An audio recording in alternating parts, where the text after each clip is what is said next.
इनको पिछले दिनों भारतीय जनता पार्टी की सरकार ने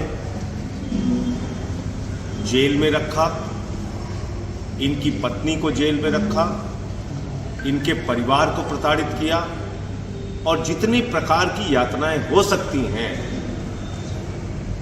एक ऐसे मजबूत नेता, आदिवासी समाज के एक ऐसे मजबूत नेता जिनको इस क्षेत्र की जनता ने अपना विधायक बनाया, उनको पकड़ के और उनके परिवार को जेल में डाल दिया। ये बीजेपी की मानसिकता को दर्शाता है। भारतीय जनता पार्टी समाज के हर वर्ग को अपनी नफरत और दुर्भावना के कारण टारगेट करने का काम करती है। झारखंड के अंदर आदिवासी समाज के नेता हेमंत सोरेन को पकड़ के जेल में डाल दिया। आज व्यापारी समाज के लोगों में गुस्सा है, नाराजगी है कि 3 बार के लोकप्रिय मुख्यमंत्री अरविंद केजरीवाल जी को पकड़ के जेल में डाल दिया।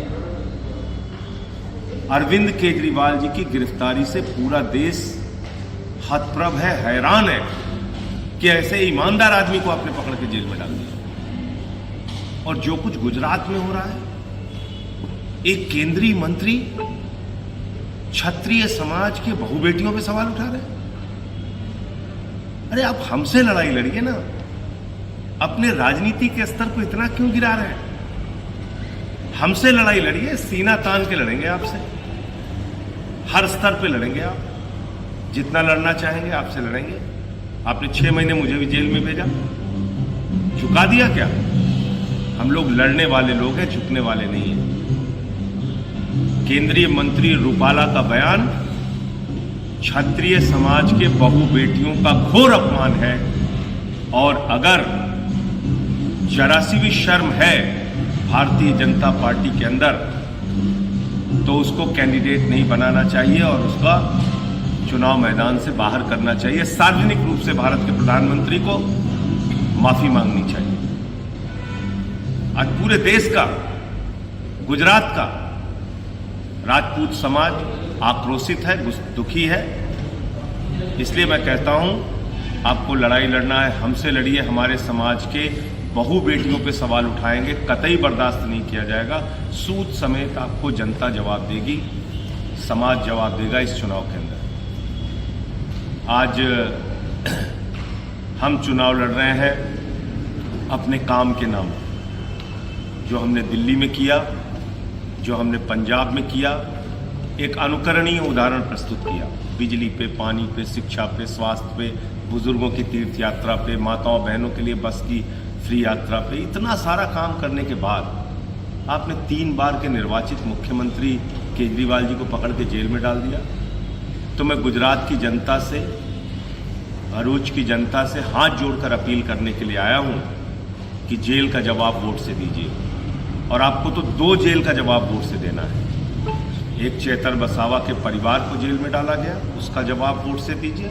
और दूसरा, आम आदमी पार्टी के और इस देश के एक लोकप्रिय नेता अरविंद केजरीवाल को जेल में डाला गया, उसका भी जवाब वोट की ताकत से दीजिए। ये देश तानाशाही से नहीं चलेगा। और जिस प्रकार बीजेपी की सोच है, मैं कहना चाहता हूं, सूरत तो शुरुआत है, सूरत तो झांकी है, पूरा देश बाकी है।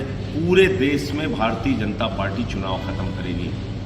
2024 का चुनाव अंतिम चुनाव है। मैं इस देश के लोगों से कहना चाहता हूं, अपने वोट की ताकत को बचाने के लिए वोट कीजिए। बाबा साहब डॉक्टर भीमराव अंबेडकर जी के द्वारा लिखे गए संविधान को बीजेपी खत्म करेगी। वोट की ताकत को बीजेपी खत्म करेगी। दलितों के, पिछड़ों के, शोषितों के, वंचितों के जो आरक्षण की व्यवस्था है, उसको बीजेपी खत्म करेगी। और मैं कोई ऐसी बात नहीं कह रहा हूं। अमित शाह जी ने क्या कहा था? 50 साल इस देश के ऊपर राज करेंगे, क्योंकि चुनाव खत्म करना है। मोहन भागवत जी ने क्या कहा था? आरक्षण खत्म होना चाहिए। मोहन वैद्य जी ने क्या कहा था? आरएसएस के बड़े नेता हैं, आरक्षण खत्म होना चाहिए। सूरत में क्या हुआ? बगैर चुनाव के बीजेपी जीत जाती है, बगैर चुनाव के। कभी हमने आजादी के बाद ऐसा सुना नहीं। तो ये तो सूरत तो शुरुआत है, सूरत तो झांकी है, पूरा देश बाकी है। पूरे देश में चुनाव को खत्म करेंगे, संविधान को खत्म करेंगे, आरक्षण को खत्म करेंगे। इसलिए लोगों से अपील करने आया हूं 5 विधायक आपने विधानसभा में जिताए थे, 14% आपने वोट दिया था। आज हमारी 2 सीट हम लोग भावनगर, भरूच लड़ रहे हैं और हमारे एक बड़े नेता चेतर वसावा जी जो कि बहुत मजबूती से चुनाव लड़ रहे हैं और चुनाव जीत रहे हैं। इनको सबका वोट यहाँ पे मिल रहा है, वो चाहे आदिवासी समाज का हो, वो चाहे अलग अलग वर्ग के व्यापारी समाज का और बाकी वर्ग के लोगों का हो, राजपूत समाज का हो, अल्पसंख्यकों का हो, सबका वोट इनको मिल रहा है। मुझे इतनी बात कहनी थी। आपका कोई प्रश्न हो तो आप पूछ सकते हैं। सर, दिल्ली हाईकोर्ट ने कल एक टिप्पणी की, अरविंद केजरीवाल ने नीची हिट को ऊपर रखा, उनको सत्ता का मोह है, क्या कहेंगे?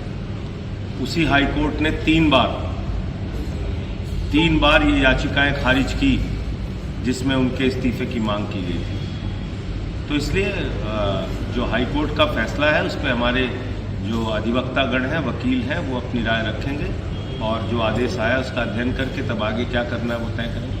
सर, मोदी सरकार बोली आपकी बार 400 पार, आपका स्टेटमेंट है हमारी पार्टी 300 सीटें लाएगी, तो क्या करें? देखिए, बंगाल में बोले 200 पार, आई 77।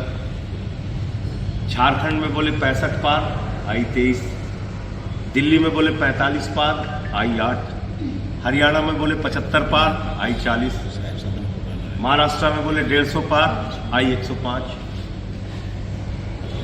मिजोरम गए थे ये लोग, बोले 21 पार, आई 1 सीट। 1 सीट।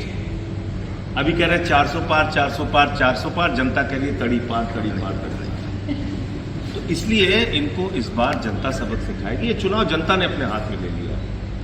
महंगाई बहुत बड़ा सवाल है, बेरोजगारी बहुत बड़ा सवाल है। 1.5 करोड़ बच्चों का पेपर लीक के कारण जीवन बर्बाद हुआ है। 1.5 करोड़ बच्चों का। आपके गुजरात में कितनी बार पेपर लीक हुआ है? लोगों के जीवन बर्बाद कर रहे हैं आप। 5-5 हज़ार के कॉन्ट्रैक्ट के जॉब देते हैं। तो इस बार नौजवान दुखी है, महंगाई से हमारी माताएं बहनें दुखी हैं। क्या कहते थे? 40 रुपए में डीजल हो जाएगा, 50 रुपए में पेट्रोल हो जाएगा। नौजवान जाता है बैंक में, हमारा 15 लाख आया कि नहीं, 15 लाख आया कि नहीं। आपने पूरे देश को मूर्ख बना रखा है। 200 लाख करोड़ रुपए का कर्जा हिंदुस्तान के ऊपर है। आप कहते हैं देश दुनिया की 5वीं बड़ी अर्थव्यवस्था है हम, और प्रति व्यक्ति आय के नाम पे हम 142वें स्थान पे हैं। तो इसलिए जो ये जुमलेबाजी है, 400 पार, 500 पार, अरे भाई आप 700 पार कहिए, हम थोड़ी रोक सकते हैं। आप कह सकते हैं अखंड भारत से 700 सीट आएगी हमारी। कुछ श्रीलंका से आएगी, कुछ बांग्लादेश से आएगी, कुछ अफगानिस्तान से आएगी, कुछ पाकिस्तान से आएगी। कहिए, रोकने कहने में थोड़ी रोक है। इंडिया गठबंधन 300 से ज़्यादा सीटें पाएगी और सरकार बनाएगी, ये बिल्कुल तय है, निश्चित है। अगर इंडिया गठबंधन की सरकार नहीं बनती है तो उसके लिए जिम्मेदार किसको है? सारे सामूहिक रूप से प्रयास कर रहे हैं और सरकार बनेगी। नहीं बनने का सवाल कैसे? नहीं बनने का तो कोई प्रश्न ही नहीं। भाजपा लगातार अरविंद केजरीवाल का इस्तीफा मांग रहे जेल में होने के कारण, तो मणिपुर के सीएम का इस्तीफा क्यों नहीं मांगती भाजपा? आप बताइए, जिस राज्य में 1 साल से हिंसा चल रही है, कारगिल योद्धा की पत्नी को निवस्त करके मणिपुर में घुमाया गया। उस कारगिल के योद्धा ने कहा, मैंने भारत माता की तो रक्षा की, अपनी पत्नी की रक्षा नहीं कर पाया। लोगों के घर जलाए जा रहे हैं, हत्याएं की जा रही हैं। उस सीएम का इस्तीफा नहीं होना चाहिए। अजय मिश्रा टेनी का बेटा 4 किसानों को कुचल के मार देता है। उस अजय मिश्रा का गृह राज्य मंत्री का इस्तीफा नहीं होना चाहिए। हमारी पहलवान बेटियों को घसीट घसीट के दिल्ली के अंदर मारा जाता है। बीजेपी के सांसद ब्रजभूषण का इस्तीफा नहीं होना चाहिए।